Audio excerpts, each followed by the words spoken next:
Welcome to EoZTV. I'm Elder of Zion, and today I am very pleased that I have Adi Schwartz and Einat Wilf, who are the authors of the book The War of Return that was just this past month translated into English and released. It was a popular book in Israel, and it talks about the what I would like to call the mythical right of return of Palestinians, and how really truly important it is as far as the peace process is concerned. Welcome, both of you. Thank you. Now, this is very. This is a topic that I've been following, and that my readers know that I've been following for a long time. But just to start off with, to make sure everybody's up to speed, can you just give a quick history of this supposed right of return, and how that came about in 1948-49? Adi, you want to start? Yeah.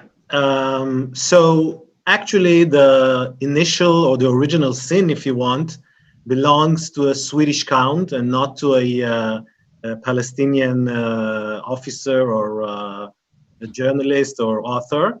That's the Swedish count Folke Bernadotte, that was sent here to the Middle East in the middle of the war. We're talking about the 1948 war. And you cannot separate his views on the refugees from his general views, which he described in his diary.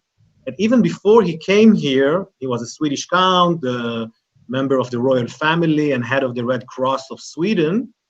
And he was unfamiliar at all with the Middle East. And when he arrived in the beginning of 1948 to the Middle East, he said from the beginning that he doesn't really think that the idea of creating a Jewish state, accepting the partition plan of November 1947, was such a good idea, because he knew that the Arabs would reject it. So this was his initial idea, that because of Arab rejection, the world should not have created that Jewish state, or should not have accepted that plan. So this was his initial ideas.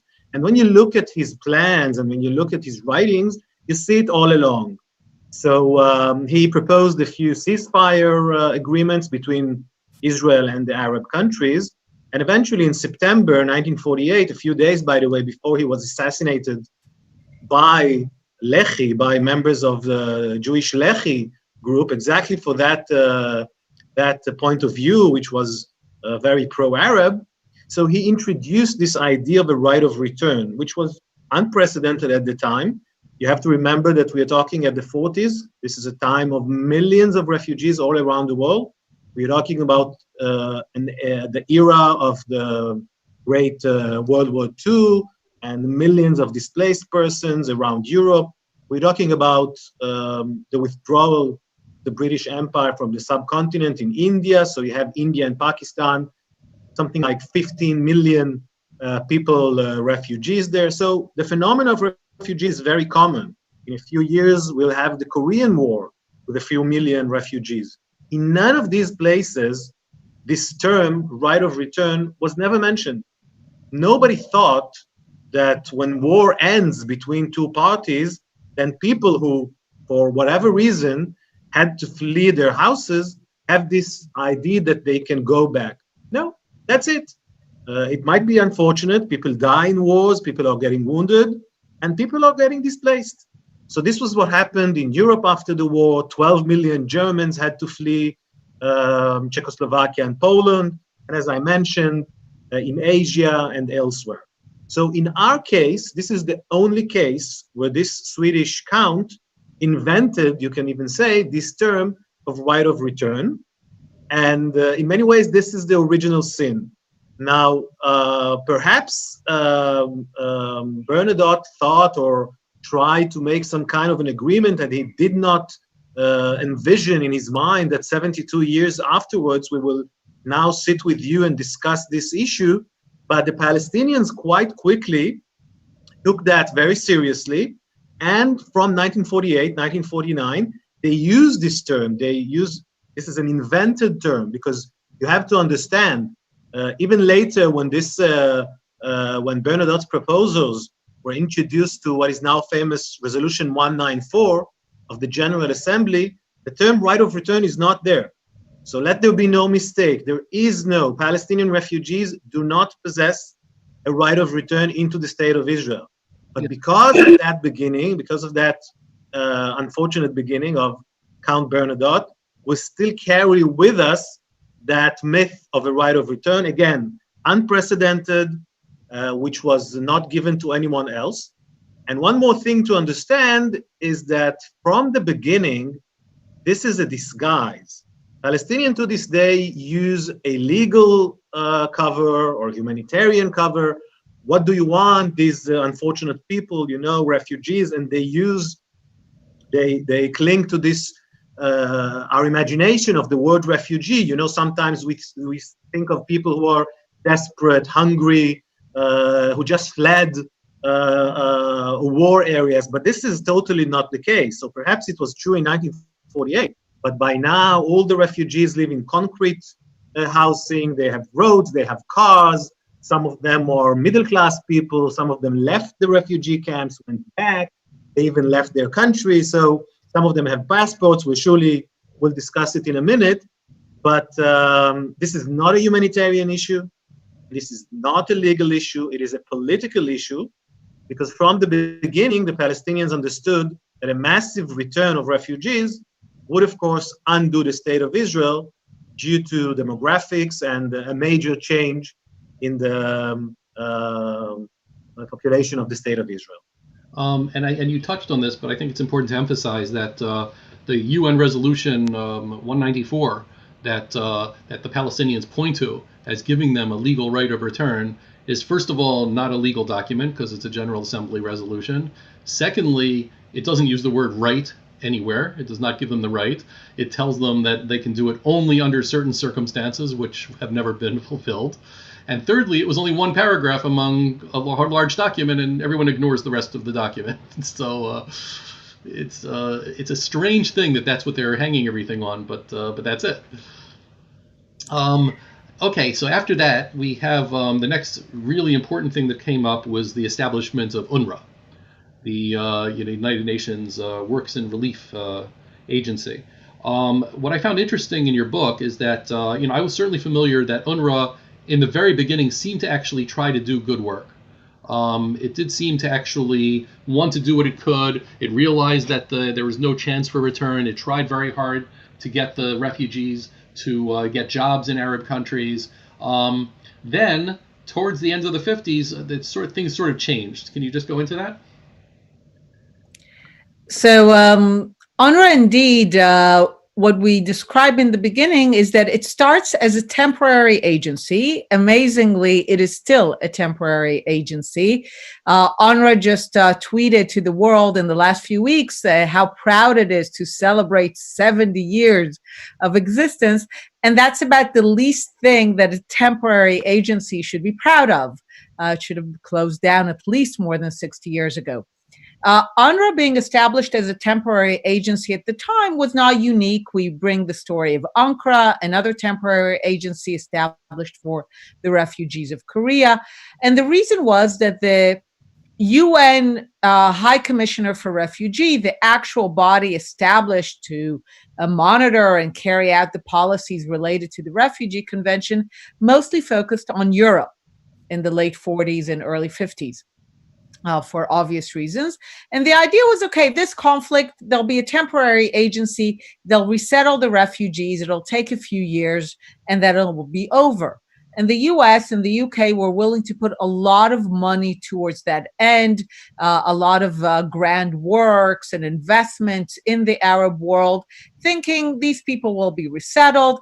After all, we forget. They were of the same language, the same ethnicity, the same religion, the same historical background and makeup. So given everything that was happening in the world at the time, it was only natural to assume that they will be resettled among the people to whom they belong. And with enough money and investments, this will be a success, as it was in Europe, in Korea, and in other places. But like Adi mentioned, the political background is one of blanket, complete Arab refusal to accept the outcome of 1948. as far as the Arab world is concerned, and especially as far as the Palestinians are concerned, 1948 is an unfortunate setback. So they failed to prevent Jewish immigration throughout the 20s and 30s. They failed to prevent partition proposal, and they failed in the War of 1948. They failed to annihilate Israel and to strangle it at birth. But as far as they're concerned, that's not the end of it. So it's an unfortunate setback, but the war continues.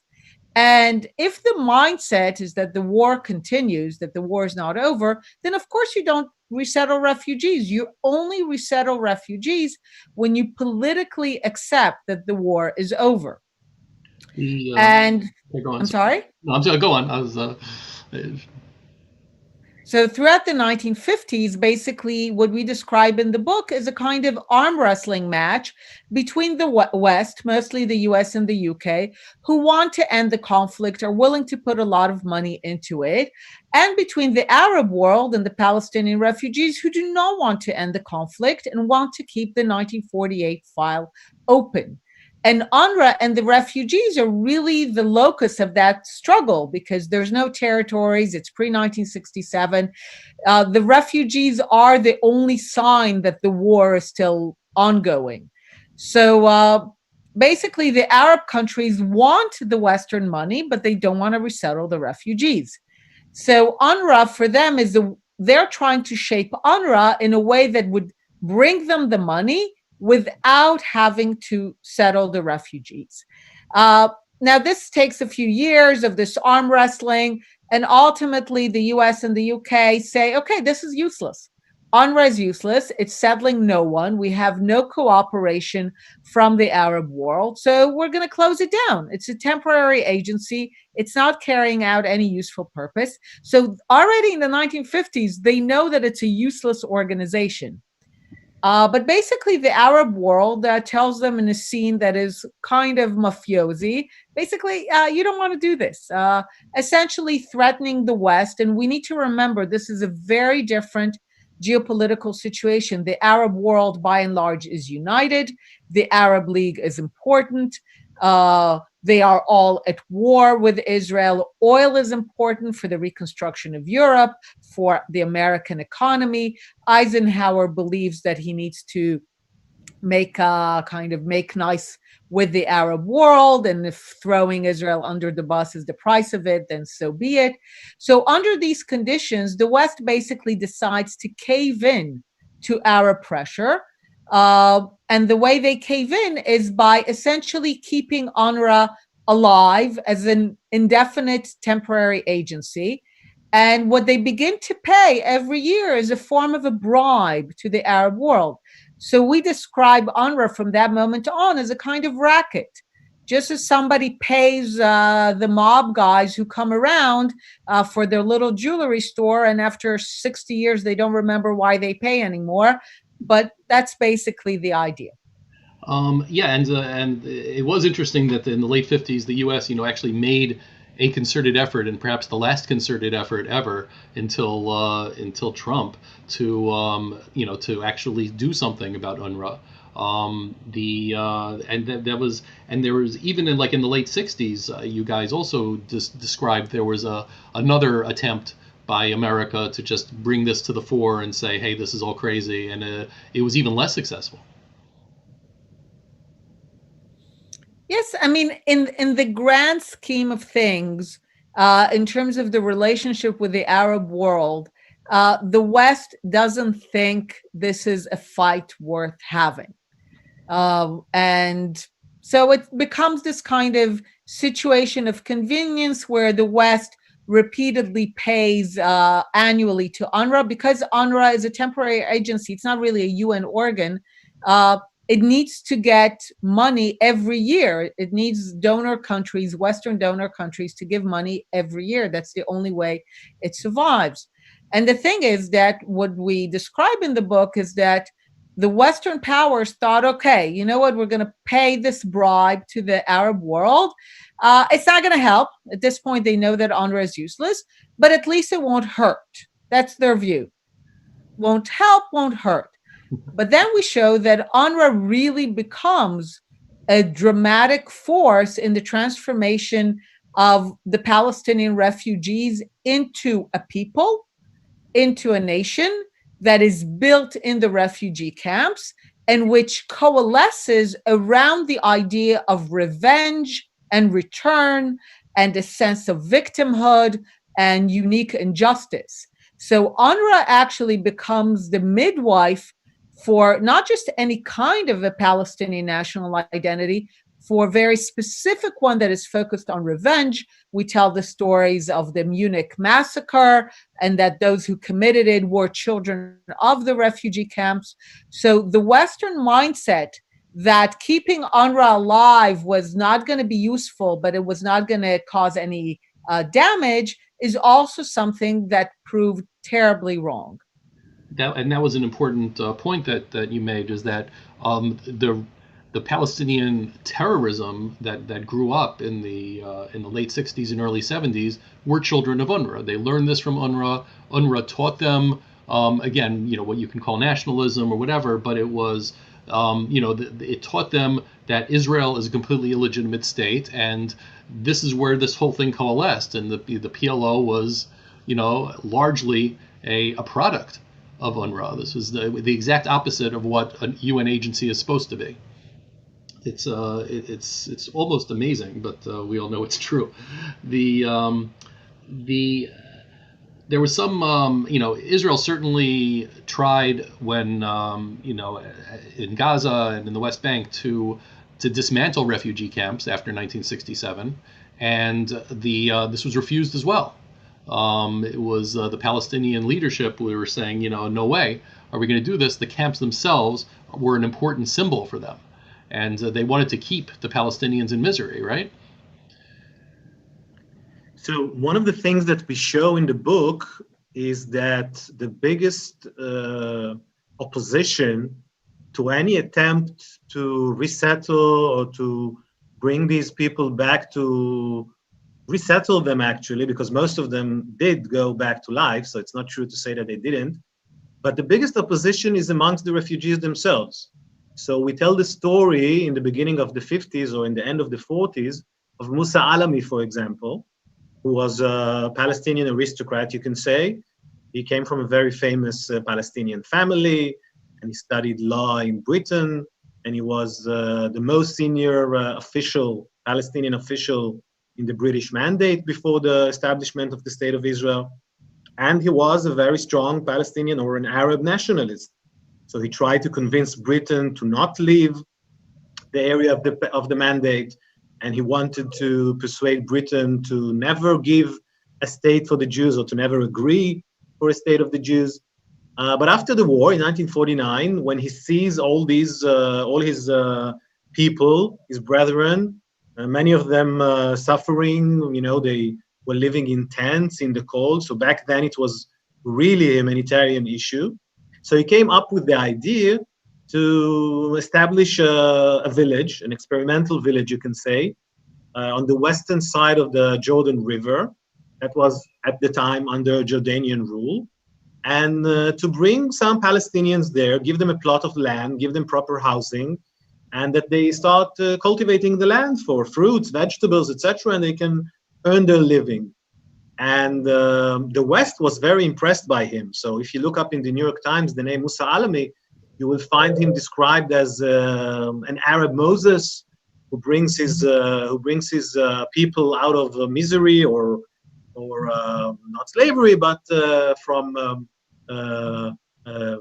poverty towards free life, etc., etc. But the only problem is that from day one, the biggest opposition he suffers is from the Palestinians themselves. Because as Einat explained, it's more than resettling. It's not just a question of where you live, whether you live in a refugee camp or in a neighborhood or in a village. The question is whether you retain the dream to go back to what you consider to be yours. That's the pre-1967 Israel, that's Lod, Ramle, Haifa, etc. So when this Musa Alami offered all these people to come to this new place, they saw it as a betrayal of their dream, of their vow, if you want, to go back and take Palestine. And eventually, in the beginning, it was only words. They called him a traitor, they called him a Zionist, even though, as I said, he was a very nationalist Arab. And eventually, in 1955, a few thousands of Palestinian people from the refugees. Now, remember, this is all in Arab territory. This is in the Kingdom of Jordan. Palestinians are inside this Musa Alami's village. Palestinians are surrounding this place, and they simply ruined the place and they burned it to the last bit. So this is what a resettlement project by Palestinians, and everybody there was Palestinian, looked like. So you understand that any other attempt by Israelis, by Westerners, by the UN to resettle the refugees with their cooperation is not going to work. So for them, the resettlement is the opposite of retaining their dream of going back to where they were. And this is not only a geographical return. For them, it is a return in time, to a time with a mythological, when they talk about the groves and the vineyards, etc., etc. And the main thing is, that is the time before the state of Israel was created. There was, the book also describes very well, I believe, that during the Oslo process, that the entire world was convinced that the idea of return was really a temporary thing, that was not, that this something that could be solved, that it was purely a geographic error thing, that there could be two states side by side, that the Palestinians would drop this. And, again, perhaps, in retrospect, naively, can you just describe what, what happened, especially, at Camp David and during the other negotiations that essentially proved this to be wrong? So the major assumption, and by the way, was our assumption. I mean, the book was written by, Adi was a senior editor and journalist for Haaretz. I worked with Yossi Beilin, with Shimon Peres, a member of the Labor Party. We were part of the euphoria of the 1990s, of the sense of the end of history, that the world is solving all other conflicts, so why not this one? And the reigning assumption at the time was that the problem in the conflict was land. It was the occupation, Israel's occupation since 1967 of the West Bank and Gaza, that the problem was settlements, was the problem that the Palestinians don't have their own state. So all the things that are related to land, settlements, statehood, occupation, that was the assumption. And the formula of land for peace was going to lead us to peace. We were going to hand over the land, the West Bank and Gaza, and we were going to get peace. And this was the assumption. And return in that context was viewed as a bargaining chip. Now, it's not that we were just or simply blind. It is also because the Palestinians, beginning in the late 80s, when the Soviet Union falls and they try to get American backing, they do not change their view of return. It is still in their mind a sacred idea, but they merely start to speak American. So they couch it in words like justice and rights, and they give greater emphasis on self-determination and two states in the language, but never do they say anything that would mean that they give up return. But the reigning assumption is that they've made their historical compromise with Israel. They understand that they need to divide the land, that this is dramatic, and that the right of return is basically, and we still hear it to today, their only asset. Since they don't own territory, this is the asset that they will trade once they will get the hard assets of territories. Now, I think in the 1990s, it's a legitimate assumption. It fits with the spirit of the times. The language has changed. It's a legitimate assumption in the 1990s. The negotiators of Oslo, the negotiators of Camp David have that assumption. But they all reached the negotiations in Camp David in 2000, the Clinton parameters, only to realize that the Palestinians are incredibly serious about return, that it's actually not a bargaining chip. If anything, it's the opposite. they will bargain away a state that they could have had. I mean, 2000 was a real concrete opportunity to have a state. Later, they had another one in 2008 with Olmert. But what we realized, what the negotiators realized, we quote one of them as saying, Houston, we have a problem, when they realize in the negotiating room how serious the Palestinians are about return, is that faced with the choice of having an independent Palestinian state in the West Bank and Gaza, with capital in East Jerusalem, with no settlements in sight, so checking all the boxes, they would have the territory, no settlements, end of the occupation, East Jerusalem as a capital, full sovereignty and statehood. When they can have all these assets and the price is to forgo any idea of return, they're not willing to do that. That's not a price they're willing to pay. It's exactly the opposite. They prefer to bargain away the state they could have had in order to not foreclose the option of return. And basically what we're saying, there's still a small contingency, especially among some of the Israeli left, but mostly among European diplomats, who still contend that this is a Palestinian bargaining chip.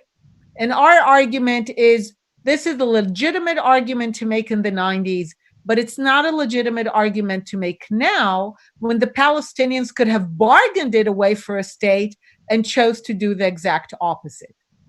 I think that it's worth emphasizing that the entire reason for this emphasis on return is nothing short than the destruction of Israel.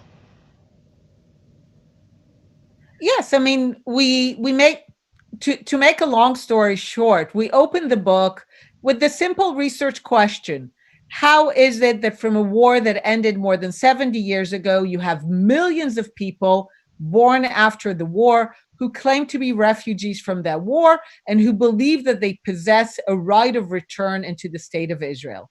And the bottom line, the answer is that from their perspective, the war is not over. The war has never been over.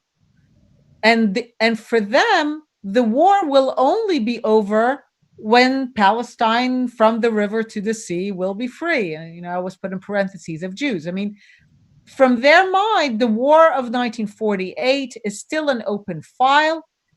They can undo it. Initially, they thought they will undo it in 1967. Didn't work out so well. Then they thought terrorism will undo it. Then they thought economic boycotts will undo it. And right now, the only thing that really remains for them to undo 1948 is this idea of return. Now it's with a one-state solution kind of package. But the idea remains the same: to undo 1948, to undo 1917, to basically undo the whole idea of a sovereign Jewish presence in this land. As far as they're concerned, and it's not entirely irrational from their perspective, a sovereign Jewish presence in this land is a historical aberration that sooner or later will be corrected. So again, both of you guys are not right-wing Israelis by any means. Einat was part of the Labor Party. You clearly understand, based on the book that and what you've been saying and writing, that the Palestinians really truly are intransigent. That the entire purpose of return is really just a fig leaf for being able to destroy Israel, whether it's demographically or by other means. What do you see? What are Israel's choices at this point? What can Israel do at this point in order to move forward? So actually, what we're saying in the book is that this elephant in the room, this issue of refugees, has been simply ignored. So most of the discussions, strategic, diplomatic, whatever you want, they always deal with either the territorial issue, boundaries and settlements, or the issue of security and what should be the Israeli interest in terms of security, etc., etc. What we're suggesting is that raising the issue of refugees can do a few things. First of all, it's the true analysis of the situation. When you truly understand, because if you try to understand the Palestinian behavior, it is very unclear. So they want a state, but then they say no and they still wanted, so something here doesn't fit up, right? But when you understand that the idea, the organizing idea behind it, that they still didn't end the war, suddenly everything falls into its place. And then you understand exactly why they refused the Barack proposal and the Clinton parameters, etc., etc. So first, what we suggest in the book is the analysis of the situation. Now, the second stage is what to do with it.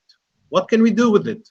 What we're saying is that we're not naive. By now, and certainly this book coming from two Israelis, two Jews, we don't think that if we say, hello, what's going on with the refugees, then the next day the Palestinians will come and say, oh, you're right, and there's no right of return, etc., etc. By the way, we already had a Palestinian commentator, reviewer of the book, was very angry at the book, but one of the most interesting things that he wrote was, of course, this is what we want. So he was kind of angry that we came to this conclusion only now, that he even said that the refugees and the right of return are almost like the sun rising in the east. So we have no illusions in the sense that this will change in a day. But what we are hopeful is that the West can influence the position of the Palestinians. And how? Until now, the only message, and when I say message, it's also a diplomatic message, but it's also a financial message. It's also an organizational message by UNRWA, etc., that this charade can go on and on and on. Listen, in 1948, there were 700,000 refugees. By now, there are more than 5.5 million. If we wait a few more years, we'll have 10 million refugees. So this is going to swell, and no one sees the end of it. So by giving this idea, this fantasy of actually destroying the state of Israel, the West, for 72 years, as we say in the book, obstructed the path to peace. This is the headline of our book. A Western indulgence, this is exactly what we think, of the Palestinian dream, has obstructed the path to peace. And again, we don't think that if the West stops financing and makes a very clear message to the Palestinians that it's not going to happen, we don't think that it will happen in one day. But we are hopeful that in a few years, or perhaps more, we can never know, the atmosphere in the Palestinian society will start changing. Why are we hopeful, and what do we hope? We look, for example, for the example of Germany. So Germany lost World War II in 1945, and in 1946, some 12 million refugees had to flee from Czechoslovakia and Poland to West Germany. Now, this is a huge number. 12 million refugees, much, much bigger than the number of the Palestinians.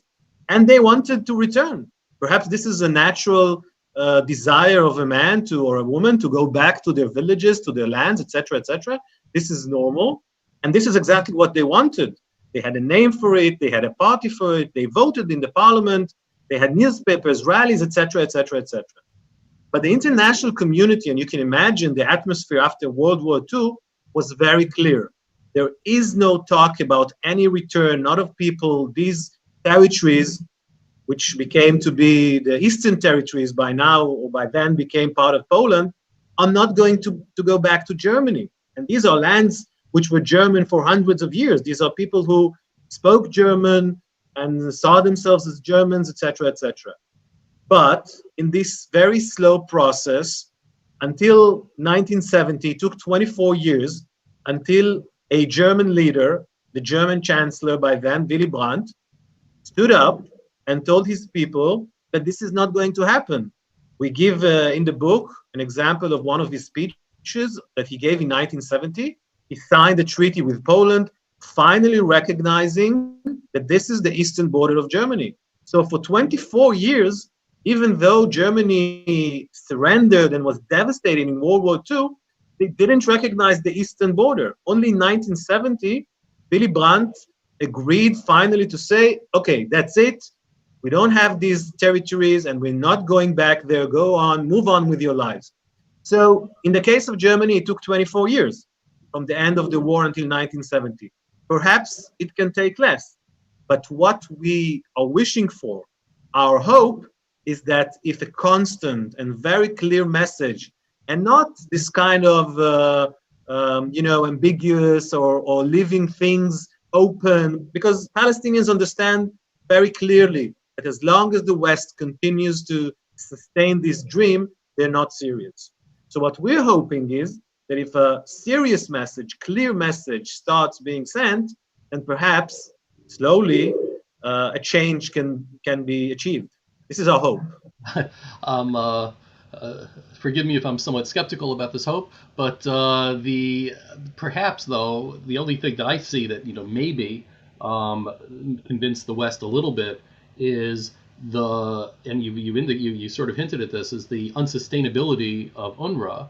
It's 5 million refugees now, officially registered Palestine refugees for UNRWA right now.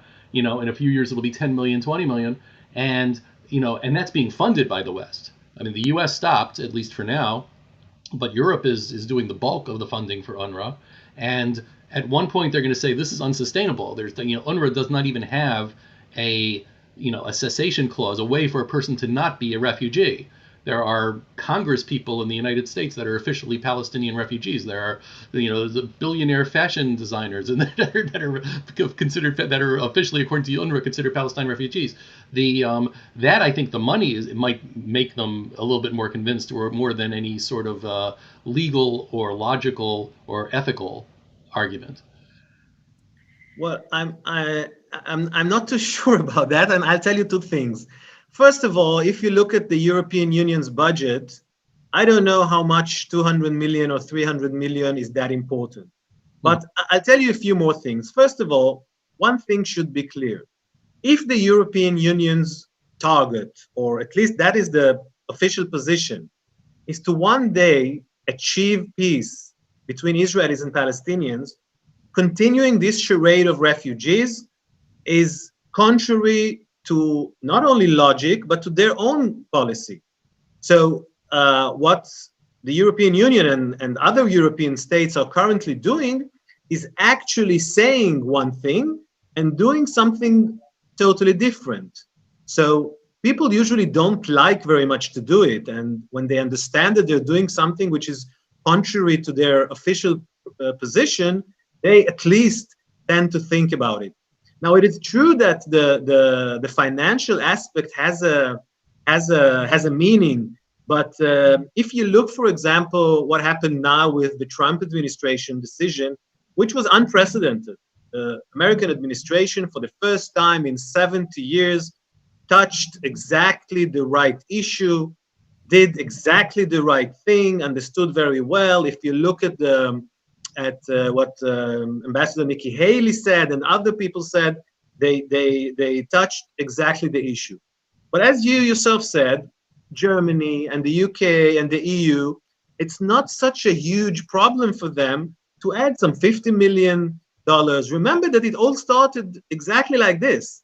As Einat explained, this started as a bribe. So from the beginning, the Americans thought, okay, $100 million for UNRWA, we can live with it. The American budget and the European Union's budget are much, much bigger. So, but I do think it's a combination. So it runs against their ethos. I mean, the European Union, if the European Union stands or, wants to stand for peace and for reconciliation, then UNRWA and this whole refugee issue is contrary to that position. And of course, there's also the financial issue, but the combination could be helpful as well.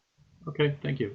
One of the questions from one of the people watching is how widespread in Israel is the recognition of what you guys are arguing in the book? The book came out in Hebrew a couple of years ago already. Is what you're mentioning about return being so central to Palestinian aspirations? Is that something that has gotten through everybody? The main political people, the main political leaders in Israel, both on the right and the left, or is it still need some work? What has gotten through very viscerally is the understanding that the Palestinians don't want a state if that state, the price of that state is that Israel gets to remain as is. So, because Israelis have lived through, a large share of Israelis who live today have lived through the Palestinian rejection of the Barak proposal and Clinton parameters, of the Palestinian rejection of the Olmert proposal, and especially through the misnamed Second Intifada, which was really just bloody mayhem, was massacre in Israel streets, which happened literally weeks after the Palestinians could have had a state. The vast majority of Israelis today have viscerally internalized the notion that Palestinians don't want a state because people who want a state say yes when they can have that state. It's really simple. I mean, again, I don't think people sat and analyzed, but very intuitively, you see a people where we are told that the problems that the Palestinians don't have freedom, don't have statehood, don't have sovereignty. Then they're offered statehood sovereignty and they don't take it. So people intuitively understand that something else is going on when this is followed by a bloody campaign of suicide bombings and people really viscerally understand that something else is going on. Our book, I think, did give a lot of heft and historical analysis to this visceral feeling. Um, when people read it, I think a lot of people, their response was, how did I not know it? How is this not a central element of the school curriculum? So I think people understood that through Palestinian actions, but the book gave people an understanding of where it comes from. So I think, especially today, you hear more people say, oh, the right of return is primal. This is what the Palestinians want. We see it much more. It appears much more in talksbacks and what people say. But the Israeli political map today has been shaped by the last 2 or 3 decades to the extent that you really no longer have in Israel neither a right nor a left. People who want to possess the entire West Bank, who care about every stone that is mentioned in the Bible, I think have about 3 seats in parliament, and they too are now in the opposition. People who think that the only reason we don't have peace is that Israel hasn't offered enough and we should try again, also have about 3 seats in parliament. And the rest of the Israeli public today is this, what I call this big centrist blob, which basically says, look, we don't want to control the Palestinians, but we're not really sure how to get out of there safely and peacefully. So we're stuck. And for now, we'll remain stuck until something changes. Okay. Not the most hopeful message, but that's if this is what it is, it's what it is. Again, thank you very much. I do appreciate it. One more time, just for the people that are tuning in, the name of Adi and Einat's book is The War of Return: How Western Indulgence of the Palestinian Dream Has Obstructed the Path to Peace. It's available everywhere, and I would like to thank you very much. It really is an excellent book, and good luck on the rest of promoting it. Good luck on getting your message across, and thank you very much. Thank you. Thank you.